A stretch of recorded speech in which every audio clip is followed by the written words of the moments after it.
Hace 8 años yo escribí un libro, este libro que se llama 12 pasos para cocinar la imagen de un país, que tiene que ver mucho con lo que yo creo de algunos aspectos con respecto a la promoción de un país, etc. Pero tiene 10 puntos bastante concretos acerca de cómo debemos nosotros aprender a describirnos y aprender a vendernos. Esto no solamente vale para un país, no solo vale para una región, no solo vale para gastronomía. Piénsalo cuando lo estés escuchando ahorita que te lo diga, en cualquier aspecto tuyo, tu negocio, que puede ser un negocio que no tenga nada que ver con gastronomía o que tenga que ver con gastronomía e inclusive tú como persona. Entonces veamos un poco de qué se tratan, vamos a decir, estos 10 puntos. El primer punto tiene que ver con aprender a describirse. Yo lo llamé los descriptores. Y en el caso de gastronomía, pero tradúcelo a tu realidad, tiene que ver fundamentalmente con 4 cosas. Con aquello que yo tengo de manera natural, con aquello que otros hacen pero que yo también puedo usar, con mis ritos y mis costumbres y con mis ideas. Es decir, aquello que tengo de manera natural, por ejemplo en el caso de los venezolanos, cacao, ají dulce. Es decir, lo tengo, la tierra bendita me la dio. Es como cuando tú dices, yo tengo una nariz bonita, por decir cualquier cosa.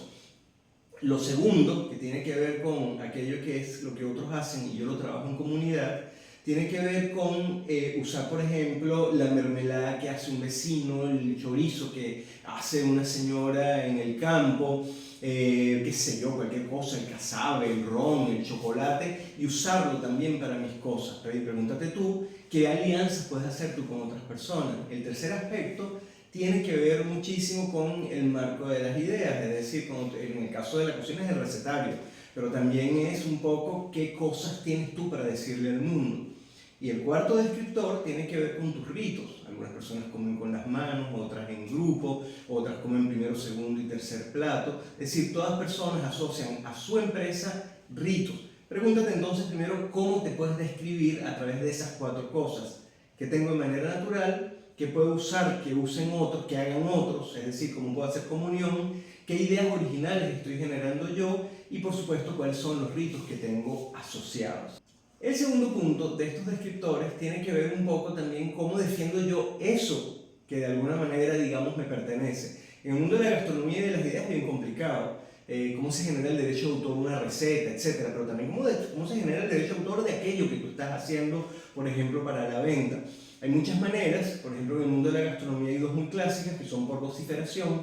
Lo digo hasta que nadie se atreve a decir lo contrario. Es decir, le digo al mundo, esto soy yo, esto soy yo, esto soy yo, y por lo tanto cualquier otro que venga parecerá un imitador. Y la otra manera es a través de lo que se llama denominaciones de origen, es decir, el marco de lo legal que permite proteger mi obra. Entonces, una vez que aprendes a describirte en cualquier aspecto, también tienes que aprender a proteger aquello que eres tú. El tercer aspecto tiene que ver en cómo celebrarlo, porque una cosa es saber quién eres, otra cosa es saber proteger aquello que eres y otra cosa es cómo lo celebro, cómo hago yo para que el mundo también sepa, aquí estoy yo, lo que diría la gente mercadeo, pero en este caso estamos hablando, por ejemplo, en gastronomía, congresos, celebraciones, concursos, es decir, aquí estoy yo, el Día Mundial de, por ejemplo, cuando se hace el Día Mundial de la Arepa, es una manera preciosa de entender eso que llaman popularmente mercadeo, pero que no es mercadeo, es simplemente la celebración de aquellos valores que tú has aprendido a describir y a proteger. El cuarto aspecto, y este es muy importante en particular en gastronomía, es aprender a agradecer a otros, es decir, darle el crédito a otros en distintos aspectos. Por ejemplo, aquella persona que te representa en el mundo, que es como un cerrajero, te está abriendo puertas, es decir, cada vez que, por ejemplo, un chef famoso venezolano logra un hito en el mundo, también le está abriendo eso a todos los demás que vienen detrás de él, porque el mundo sabe que existimos. O sea, hay que aprender a celebrar, vamos a decirlo así, nuestros héroes por un lado, pero por otro lado también celebrar y darle el crédito a lo que hacen otros, no necesariamente connacionales. Es decir, siempre a una marca se le respeta muchísimo, el público respeta mucho cuando le da el crédito a aquellas ideas que ha tomado de otro, buscando el bien común. Entonces, ya hemos llegado a un cuarto punto importantísimo que tiene que ver con la celebración del otro, bien sea agradeciéndole o bien sea dándole el crédito. El quinto punto tiene que ver con construir un lenguaje propio. Es decir, es complicado cuando tú siempre estás tratando de imitar el lenguaje del otro. En el mundo del vino se entiende muy bien. Cuando en el mundo del vino los descriptores eran o son regaliz, otoño, qué sé yo, hojas secas que caen del otoño, aromas a cualquier cosa que tenga el país, qué sé yo, aroma a mirtilo cuando está confitado. Son palabras que le pertenecen a la cultura del lugar de donde salieron los descriptores, pero no son las tuyas. Tú tienes que aprender a decir que el mío huele a chirimoya, huele a maracuyá, huele a cualquier cosa, pues, a que te describa a ti en tu propio lugar. Es decir, uno tiene que aprender también a construir un lenguaje propio, porque si no, siempre quedas como un imitador de otros lenguajes. Y esto es muy importante. Y hay que aprender dentro del proceso de lenguaje propio a no ver las cosas literalmente. Cuando uno le dicen, por ejemplo, que algo es kilómetro cero y es que tiene que ser lo que tienes en el entorno, kilómetro cero puede ser en una ciudad. No tiene por qué ser en el campo, literalmente. ¿Por qué en una ciudad? Porque simplemente ves qué hacen las personas que están en tu entorno y tratas de llegar a acuerdos con aquellas personas del entorno. Entonces recuerda que no solamente es aprender a describirte, no solamente es aprender a protegerte, no solamente es aprender a celebrarte, no solamente es aprender a darle créditos a otros y agradecerle, sino también a construir tu propio lenguaje de marca. El sexto punto, y más en estos tiempos que corren, es entender cuál es la ética y la filosofía alrededor tuyo. Por ejemplo, hay lugares que hacen congresos, celebración de lo que hablaba un punto antes, pero los hacen buscando que haya inclusión social en el país, que más personas entienden que hay un proceso. Pasó mucho con Perú, por ejemplo. Y ese es simplemente el norte, vamos a decir, ético-filosófico, en ese caso, de las políticas de ese lugar. Tú te lo tienes que plantear, insisto, como persona, como marca, como empresa, no necesariamente gastronómica, como país. Es decir, ¿por qué estoy haciendo esto? ¿Qué es lo que estoy buscando con esto? ¿Hacia dónde voy con esto? Hay gente que prefiere ir hacia cambio climático, gente que piensa por el animal, gente que piensa en inclusión social, gente que piensa simplemente en hacer crecer el prestigio del lugar en donde se encuentra, pero ese norte lo tienes que tener muy claro y en el caso particular de los países, clarísimo. Otro punto, llamémoslo el séptimo, tiene que ver con aprender a catalogar, no solamente a describir, sino a catalogar.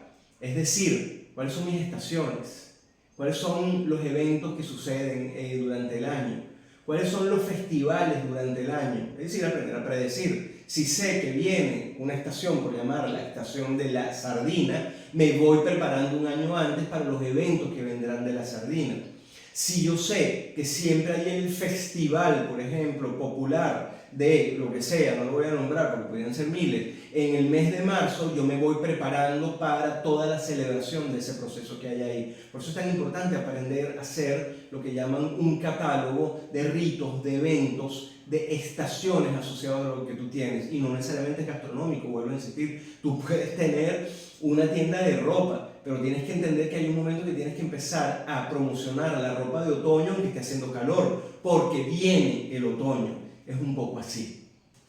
El octavo punto, y este sí tiene que ver mucho con gastronomía, es aprender a exportar aquello que tú estás haciendo, y yo creo profundamente en lo que yo he llamado el código de barras. Es decir, la gente le tiene un poco de renuencia a los frascos, a lo embotellado, pero resulta que uno exporta la cultura gastronómica a través fundamentalmente de aquello que no se pudre, de aquello que no es perecedero.